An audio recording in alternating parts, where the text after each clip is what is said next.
నమస్కారం గురువుగారు. వాగర్థావివ సంపృక్తౌ వాగర్థ ప్రతిపత్తయే జగతః పితరౌ వందే పార్వతీ పరమేశ్వరౌ. సదాశివసమారంభాం శంకరాచార్య మధ్యమాం అస్మదాచార్య పర్యంతం వందే గురు పరంపరాం. ఆదిత్యాయ చ సోమాయ మంగళాయ బుధాయ చ గురుశుక్రశనిభ్యశ్చ రాహవే కేతవే నమః. శృంగేరి పీఠాధిపతులకి కంచి పీఠాధిపతులకి నమస్కారములు తెలియచేసుకుంటూ కార్యక్రమాన్ని ప్రారంభిద్దాం. గురువుగారు, మనకు ఆగస్టు 4వ తారీఖు ఆదివారం రోజు అమావాస్య పుష్యమి నక్షత్రంతో పాటు వస్తుంది. మనకు సకల కోరికలు నెరవేరాలంటే ఆ రోజున ఏ విధమైన పరిహారాలు చేసుకోవాలి? ప్రత్యేకంగా ఏదైనా పాటించాలా? ఒకసారి వివరించండి. ఆదివారము అమావాస్య కలిసి వస్తే అద్భుతం. అలాగే పుష్యమి నక్షత్రం ఆదివారం కలిసి వస్తే పుష్యార్కర యోగం ఇంకా అద్భుతం. కానీ ఆదివారము అమావాస్య పుష్యమి నక్షత్రం ఈ మూడు కలిసి వచ్చినటువంటిది పరమాద్భుతం. అంటే అలభ్య పుణ్యతిథి అని అంటారు. చాలా అరుదుగా ఈ యొక్క కాంబినేషన్లో వస్తూ ఉంటాయి. కాబట్టి ఈ రోజున ఉన్నటువంటి యొక్క ప్రభావం ఏంటంటే, కోటి సూర్యగ్రహణాలలో జపం చేస్తే ఎంతటి పుణ్యఫలం ఉంటుందో, దానం చేసినా పూజ చేసినా హోమం చేసినా అంతే సమానమైనటువంటి పుణ్యఫలాన్ని ఈ ఒక్క రోజున చేసుకోవడం ద్వారా మానవులకి కలుగుతుంది. కాబట్టి వీక్షించేటువంటి ఐడ్రీమ్ ప్రేక్షకులు కూడా ఈ 4వ తారీఖు ఎలాగో సెలవు వచ్చింది. సెలవు రోజున ఎటువంటి ప్రదేశాలకు వెళ్లకుండా మీ ఇంట్లోనే చక్కగా దేవతారాధన చేసుకునేటువంటి విధానం మీకు తెలియజేస్తాను. ఆ రోజున మీ ఇష్టదేవత ఆరాధన చేసుకోండి. ముఖ్యంగా సూర్యోదయం కంటే ముందు లేచి కాలకృత్యాదులు తీర్చుకొని చక్కగా దీపారాధన, ఆవు నేతితో దీపారాధన చేసి, మీకు అమ్మవారి ఇష్టమైతే లలితా సహస్రనామ పారాయణం 10:49 వరకు చేయండి. అలాగే అయ్యవారి ఇష్టం శివ సహస్రనామం లేదా విష్ణు సహస్రనామం, ఇలా లేదు మీకు గురువుగారు ఒక మంత్రోపదేశం చేశారు, చక్కగా మంత్రాన్ని ఉపదేశం చేసినటువంటి మంత్రాన్ని మీరు ఆపకుండా 10:49 వరకు చేసుకోండి. ఎందుకంటే సిద్ధియోగము పుష్యమి నక్షత్రము ఆదివారము కలిసినటువంటి సందర్భం. సాయంత్రం 4:45 వరకు ఎలాగో ఈ యొక్క సంబంధించినటువంటి పుష్యమి నక్షత్రం ఇవన్నీ కూడా ఉన్నాయి కాబట్టి తప్పకుండా ఆ రోజున అలభ్య పుణ్యతిథి కాబట్టి ఇష్టదేవతారాధన చేయడం వల్ల మనము 1,00,000 సార్లు లలితా సహస్రనామ పారాయణం చేస్తే ఎంత ఫలితం వస్తుందో, ఒక 11 సార్లు చేస్తే అంతే ఫలితం మనకు కలుగుతుంది. కాబట్టి చక్కగా ఆచరింపండి. అయితే మానవులం మనమందరం కూడా మనల్ని నడిపించేటువంటి వ్యవస్థ దైవం కాదమ్మా. చాలామంది పొరపడుతున్నారు. దైవం మనల్ని నడిపిస్తుంది అనుకుంటారు. దైవం కాదు, పితృదేవతలు మనల్ని నడిపిస్తున్నారు. ఈ రోజున మనం పిల్లా పాపలతో సంతోషంగా ఉన్నాం, 5 వేళ్ళు సకాలానికి నోట్లోకి వెళుతున్నాయి, అన్ని పనులు చక్కబెట్టుకుంటున్నాం, ధనానికి ఎటువంటి లోటు లేకుండా ఉన్నాము అని అంటే అది పితృదేవతల యొక్క అనుగ్రహం. కానీ అందరూ ఉండరు కదా. చాలామందికి, కొంతమందికి ఈ ధనముతో ఇబ్బంది పడుతూ ఉంటుంటారు, కుటుంబ సమస్యలతో ఇబ్బంది పడుతుంటారు, అనేక రకాలైనటువంటి జటిలమైనటువంటి సమస్యలతో పడుతుంటారు. ఇవన్నిటికీ మన జాతకము, మన పూర్వజన్మ దోషం అనుకుంటాం. మన జాతకము మన పూర్వజన్మ కాదమ్మా, అది పితృదేవతల యొక్క ఆగ్రహం వలన కలిగినటువంటి దోషములు అని చెప్పవచ్చు. గ్రహాలు సైతం మానవుడికి తల వంచుతాయి సంకల్పం ముందు. కానీ సంకల్పం ఎంత గొప్పగా ఉన్నప్పటికీ గ్రహాల కంటే అతీతమైనది, దేవతల కంటే అతీతమైనది పితృదేవతా వ్యవస్థ. కాబట్టి పితృదేవతల యొక్క సంతోషం ఎవరైతే పెడతారో వాళ్ళకి దేవతానుగ్రహము, గ్రహానుగ్రహము చెప్పకుండానే వస్తాయి. ఏ శాస్త్రంలో కూడా, వేదంలో కూడా దేవుని ఇలా పూజించమని చెప్పలేదు. మన స్వార్థం కోసం, మనకు శక్తి రావడం కోసం దేవుని పూజ చేసి అతని శక్తిని మనం తీసుకుంటున్నాం. కానీ పితృదేవత ఆరాధన కనుక చేసిన వ్యక్తికి దేవతల యొక్కతో సంబంధం లేకుండా పితృదేవతలే అన్నీ అనుగ్రహిస్తారు. కాబట్టి ఈ యొక్క ఆదివారం అమావాస్య పుష్యమి నక్షత్రం అనేటువంటిది చాలా అరుదైనటువంటి కాంబినేషన్స్.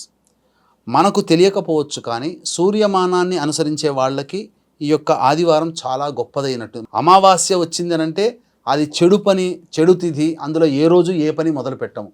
కానీ తమిళియన్స్, కేరళ వాళ్ళు, ఉత్తరాది వాళ్ళు అమావాస్య వచ్చిందనంటే చాలా పుణ్యతిథిగా, పితృదేవతలకు సంబంధించిన తిథిగా ఆచరిస్తూ దేవతానుగ్రహం కంటే పితృదేవతానుగ్రహాన్ని ఆ రోజున ఎక్కువగా పొందుతారు. అయితే సహజంగా అమావాస్య వచ్చిందంటే ఎక్కడైనా కానీ పితృతర్పణాలు, పిండ ప్రదానాలు చేస్తారు. కానీ ఉన్నటువంటి అన్ని మాసాలలో వచ్చే అమావాస్యలలో కల్లా దక్షిణాయనం ప్రారంభమైన తర్వాత వచ్చే మొట్టమొదటి అమావాస్యకి చాలా విశేషం ఉంది. దీన్ని కేరళ వాళ్ళు ఆచరిస్తారు. ఆ సమయంలో కేరళ వాళ్ళు చాలామంది కూడా సముద్ర తీరానికి చేరుకొని ఈ దక్షిణాయనం ప్రారంభమైన తర్వాత వచ్చే అమావాస్య రోజున పితృదేవతల అనుగ్రహం కోసం ఆ సముద్ర తీర ప్రాంతంలో పితృదేవతలకి విధిగా పిండ ప్రదానము, తర్పణాలు మరియు స్వయం పాకదానం బ్రాహ్మణుడికి చేస్తారు. సముద్ర తీరం కానీ నదీ తీరం దగ్గర కానీ. ఓకే. ఎందుకు అనంటే పితృదేవత అనుగ్రహం వల్లనే మంచి చెడులు కలుగుతాయి. ఆగ్రహం వల్ల చెడు, మంచి అనుగ్రహం వల్ల మంచి. కాబట్టి ఈ యొక్క దక్షిణాయనం ప్రారంభమైనటువంటి మొట్టమొదటిది అమావాస్య ఈ ఆషాఢమాస అమావాస్య. కాబట్టి ఈ కేరళలో దీన్ని వావు బలి అని అంటారు. VAVU వావు బలి అని అంటారు దీన్ని.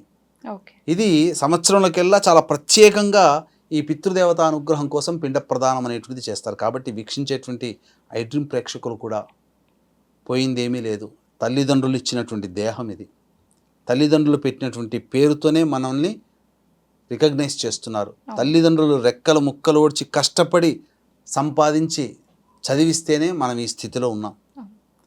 తల్లిదండ్రులు మనం అనుభవించడం కోసం ఇంత ఆస్తిని నిర్మింపచేసిపోయారు కాబట్టే మనం ఆ ఇంట్లో సుఖంగా ఉండగలుగుతున్నాం. కాబట్టి మనకు ఇంతటి ఆరోగ్యంగా మనం తిరగలుగుతున్నామనంటే తల్లిదండ్రులు పంచినటువంటి ఆరోగ్యం. కాబట్టి అటువంటి గతించినటువంటి తల్లిదండ్రులను తాత ముత్తాతల యొక్క జీన్స్ మనలో ఉంటున్నాయి. వాళ్ళ కోసం మనం కొంత ఖర్చు పెట్టుకోలేమా?